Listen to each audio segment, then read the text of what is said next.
Akila dalam kekacauan di panggung panahan. Sorot lampu menghancurkan fokusnya.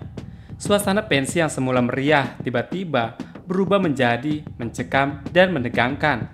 Saat giliran Akila menunjukkan bakat panahannya, dengan langkah mantap, Akila naik ke atas panggung, membawa busur dan anak panah di tangan, dengan tekad kuat untuk membuktikan bahwa dirinya bukan hanya pandai bernyanyi, tapi juga memiliki bakat di bidang olahraga. Namun sesaat sebelum ia mengarahkan anak panah ke target, lampu sorot yang sangat terang menyala tajam ke arah wajahnya. Terlalu terang, terlalu menyilaukan, hingga membuat penglihatannya menjadi kabur. Yang terlihat Akila hanyalah bayangan putih yang menyilaukan, dan target yang harus ia bidik benar-benar hilang dari pandangannya. Mata Akila terasa perih, dunia seakan memutih. Akila menahan rasa sakit di matanya. Ia mengedipkan mata berkali-kali, mencoba mengalihkan fokus. Namun yang ada hanya perih dan kebingungan. Hatinya mulai panik, tubuhnya gemetar. Ia tahu seluruh penonton menantikan aksinya, termasuk Mayang, Harry, Flavio, Zara, dan semuanya. Di tengah keraguan dan rasa sakit, Akila hanya bisa berdiri terpaku. Anak panah tergenggam di tangan, tapi matanya tak bisa membidik apapun. Dalang dibalik semua ini ternyata adalah Cantika. Yang tidak diketahui semua orang adalah insiden lampu yang menyilaukan itu bukanlah kecelakaan. Ini adalah sabotase licik yang dirancang oleh Cantika, yang tak pernah berhenti mencari cara untuk menghancurkan Akila. Ia menyuruh salah satu kru teknis untuk mengalihkan posisi lampu sorot agar tepat mengenai wajah Akila saat ia tampil. Kalau dia gagal memanah di depan semua orang, habislah dia. Itulah yang Cantika ucapkan di dalam hatinya. Di sini penonton tegang, Akila bingung harus apa.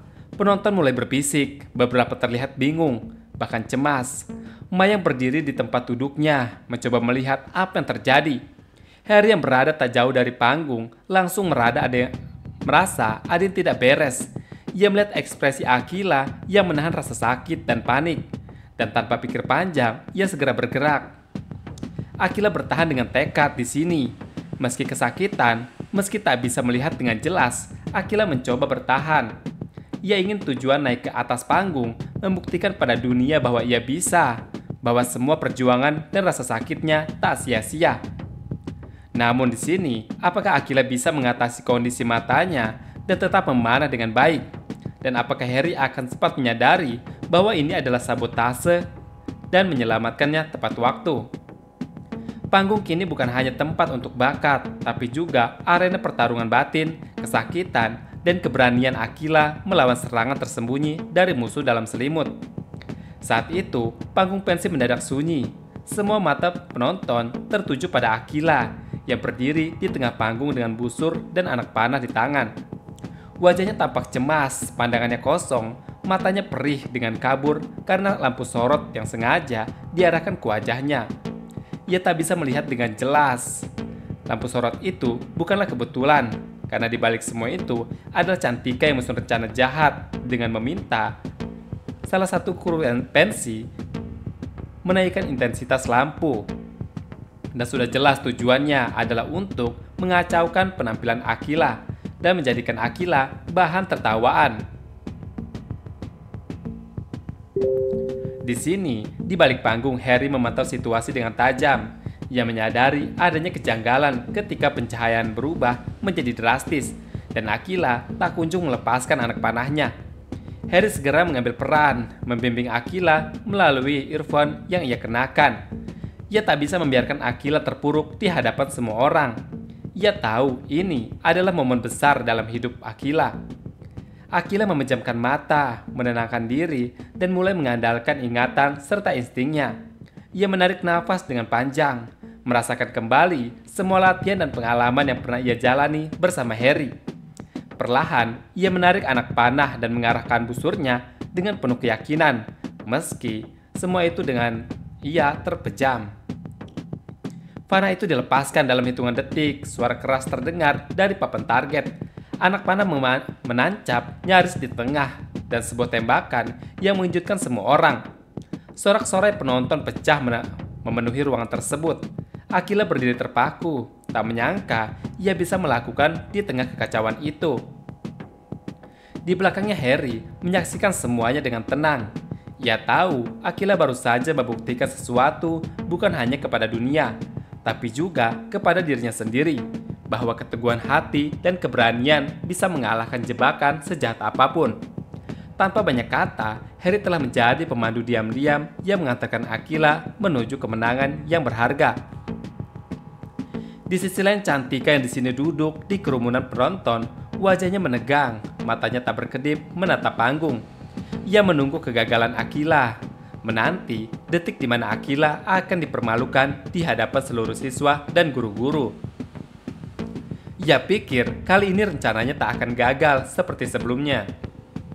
Ia telah menyuruh salah satu kru teknis untuk mengatur lampu agar dihidupkan dan menyilaukan mata Aquila saat panahan dimulai. Berharap cahaya itu cukup untuk membuat Aquila kehilangan fokus dan menjatuhkan harga diri Aquila. Namun yang terjadi di atas panggung justru kebalikannya dari semua apa yang diharapkan. Aquila dengan mata yang tak bisa melihat jelas karena sorot lampu, berdiri tegar, lalu perlahan ia memejamkan mata dan melepaskan anak panahnya dengan penuh keyakinan.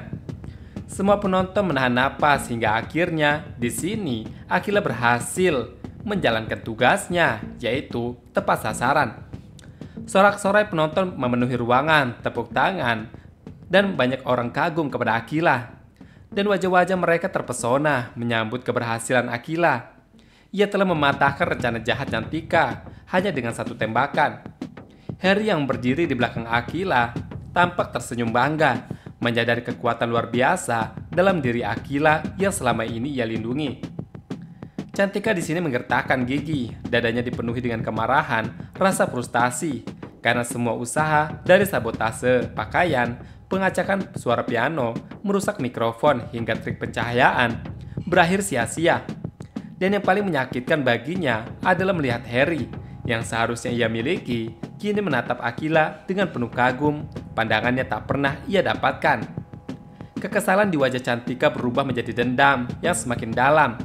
Dalam hatinya, ia bersumpah belum selesai, tapi satu hal yang tak bisa dipungkiri, hari itu Aquila telah memenangkan hati semua orang termasuk hati Harry.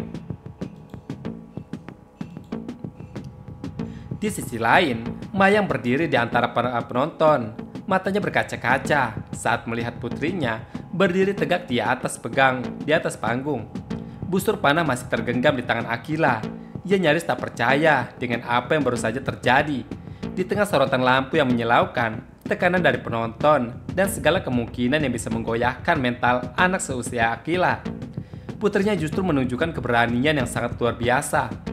Saat anak panah itu meleset dan menancap tepat titik di tengah papan, seluruh ruangan bergemuruh oleh tepuk tangan dan sorakan. Namun di antara semua orang yang bersorak, Mayang adalah sosok yang paling bangga. Ia tahu betul perjuangan Aquila selama ini, betapa besarnya ketakutannya, betapa keras ia dilatih. Dan bagaimana selama ini Aquila selalu tertahan oleh larangan-larangannya yang ia buat sendiri dengan sebagai seorang ibu.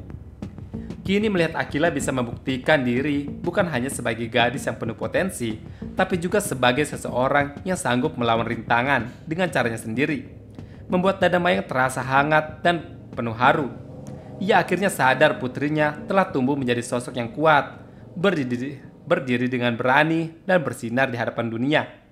Bagi Mayang, itu bukanlah sekedar penampilan di panggung pensi. Itu adalah momen penegasan bahwa Aquila telah menemukan jalannya sendiri. Dan sebagai seorang ibu, ia sangat bahagia dan bangga melihat Aquila.